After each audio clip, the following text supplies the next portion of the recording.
साल 1989। Tokyo city, Japan में एक 17 साल की लड़की जुंको फुरुता को 4 लड़के अपने 100 से ज्यादा दोस्तों और रिश्तेदारों के साथ 44 दिन तक उसके साथ वह सब किया जिसके बारे में जानने के बाद आपकी रूह कांप जाएगी। 19 मार्च 1989 टोक्यो सिटी के पुलिस के पास 4 लड़के आते हैं और वे कन्फेस कर रहे थे कि उन्होंने किसी लड़की की हत्या कर दी है और उसकी लाश को ड्रम गैलन में डालकर उसको कंक्रीट से पैक करके वकासू नाम के एक साइड पर फेंक दिया है। उन सब का बयान सुनने के बाद पुलिस वाले तुरंत उस साइड पर जाते हैं और थोड़ी देर खोजने के बाद उन्हें वह ड्रम मिल जाता है जिसमें उन्हें एक लड़की की लाश मिलती। पुलिस वाले उस ड्रम से लड़की की लाश निकलने के बाद उसे पोस्टमार्टम के लिए भेज देते हैं।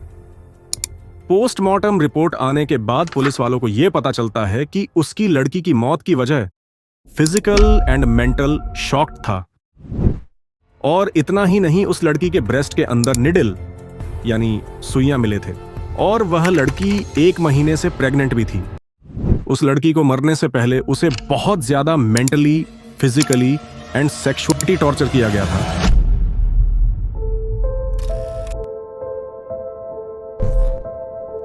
मिनाटो जापान का एक छोटा सा शहर है जहां पर 17 ईयर ओल्ड जुंको फुरुता अपने बड़े भाई और फैमिली के साथ रहती थी। वह हाई स्कूल में पढ़ाई करती थी तथा उसके साथ साथ पार्ट टाइम जॉब भी किया करती थी। जुंको काफी ब्यूटीफुल एंड अट्रैक्टिव लड़की थी और पढ़ाई में भी बहुत अच्छी थी, जिसके कारण पूरा स्कूल उसे जानता था और वे उससे प्यार भी करते थे। उसी स्कूल में 4 लड़कों का एक ग्रुप था। उस ग्रुप में 18 साल का हिरोशी मियानो, 17 साल का यासुशी वतानाबे, 16 साल का शिंजी मिनाटो और 17 साल का जो ओगुरा। इन चारों ने स्कूल तो ड्रॉप आउट कर लिया था, पर फिर भी वे स्कूल आया करते थे लड़कों को बुली करने के लिए। उन लड़कों के लोकल माफिया से भी कांटेक्ट था, तो इस वजह से सभी लोग उनसे डरते थे, इवन स्कूल मैनेजमेंट भी। उन चारों लड़कों में से हिरोशी मियानो को जंकू पर क्रश था, तो उसने एक दिन जंकू को प्रपोज किया, तो जंकू ने उसे रिजेक्ट कर दिया, जो बात हिरोशी को बिल्कुल पसंद नहीं आई। जंकू से रिजेक्ट होने के कारण हिरोशी इतना चिढ़ गया कि उसने अपने 4 दोस्तों के साथ मिलकर जंकू को किडनैप करने का प्लान बनाया। 25 नवंबर 1988 के दिन जंकू अपने पार्ट टाइम जॉब करके अपने साइकिल से अपने घर जा रही थी, पर रास्ते में हिरोशी और उसके दोस्त उसका इंतजार कर रहे थे।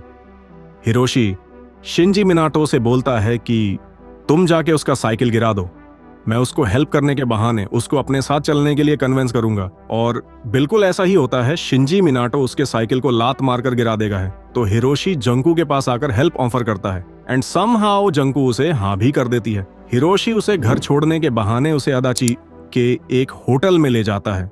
वहां जाने के बाद हिरोशी जंकू को धमकी देता है कि अगर वह भागने की कोशिश करेगी तो मैं तुम्हारे पेरेंट को जान से मरवा दूंगा, जिससे जंकू डर जाती है और कुछ नहीं बोलती हैं। उसके बाद हिरोशी और उसके दोस्त मिलकर पूरी रात उसका करते हैं और ये तो बस एक शुरुआत थी। उसके बाद वे जंकू को शिंजी मिनाटो के घर ले जाते हैं। शिंजी मिनाटो के घर ले जाने के बाद वे शिंजी के पेरेंट्स से बोलते हैं कि जंकू हिरोशी की गर्लफ्रेंड है। शिंजी की फैमिली ये जानती थी कि वह उसकी गर्लफ्रेंड नहीं है, फिर भी वे कुछ नहीं बोल पाते थे क्योंकि वे खुद हिरोशी के माफिया लिंक से डरते थे। शुरुआत में वे जंकू को सेक्सुअली एंड फिजिकली टॉर्चर करते थे और जब उनका मन भर जाता था तो वे अपने और दोस्तों और रिश्तेदारों को बुलाते थे। वे सभी रोज उसके साथ दुष्कर्म करते थे। जंकू के किडनैप होने के 3 दिन बाद उसके पेरेंट ने रिपोर्ट लिखवाई थी, पर यह बात पता नहीं कैसे हिरोशी को पता चल गई। तब हिरोशी जंकू से जबरदस्ती फोन मिलवाकर उसके पेरेंट से बुलवाता है कि वह किसी लड़के के साथ भाग कर आई है और मुझे ढूंढने की कोशिश ना करे। इस बात पर उसके पेरेंट भी यकीन कर लेते हैं और केस वापस ले लेते हैं।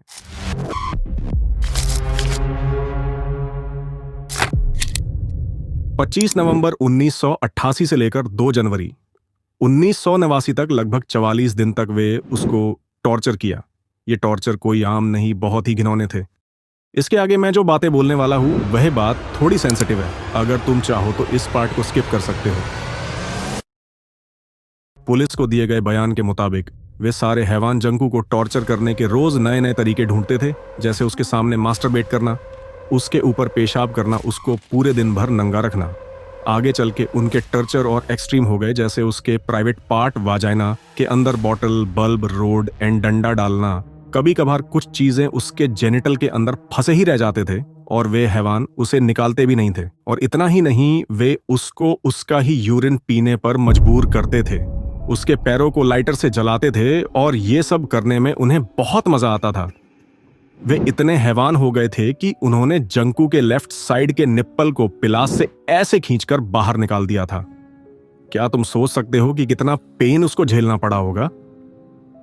एक दिन जंकू वहां से भागने की कोशिश करती है तो वे लोग उसे पकड़ लेते हैं और सजा के तौर पर वे एक हैवी डंबल को उसके जांघ पर गिरा देते हैं, जिससे उसका पैर टूट जाता है और अब वह चल भी नहीं पाती थी। कैन यू इमेजिन वह किस पेन से सफर कर रही थी? कुछ दिनों बाद जंकू की हालत एकदम खराब हो गई थी। वह इतने पेन में थी, वह उन सब से बोल रही थी कि प्लीज मुझे मार दो। मैं जब केस पर रिसर्च कर रहा था तो मुझे इन सब स्टेटमेंट को देखकर खुद बहुत ज्यादा अनकंफर्टेबल फील हो रहा था। फिर दिन आया 4 जनवरी 1989, जिस दिन जंकू को उस नर्क से आजादी मिल गई। इस क्राइम से बचने के लिए उन्होंने जंकू की बॉडी को ड्रम में भरकर साइड पर फेंक दिया। इसके आगे की कहानी आपको पता ही है।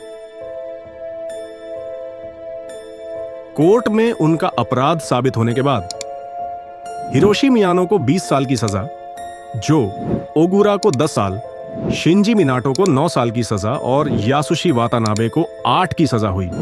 यह सजा इनके लिए बहुत कम है, पर हिरोशी को छोड़कर ये तीनों अंडर एज थे तथा कंपनसेशन के तौर पर हिरोशी की फैमिली को जंकू की फैमिली को $8 लाख देने पड़े। और ये केस यहीं पर समाप्त होता है। What you think about this case? कि वे आज के समय में खुलेआम घूम रहे हैं। एंड तुम्हारे हिसाब से उन्हें कौन सी सजा होनी चाहिए थी? कमेंट बॉक्स में जरूर बताएं। तब तक के लिए बाय। मिलते हैं अनदर केस स्टडी के साथ।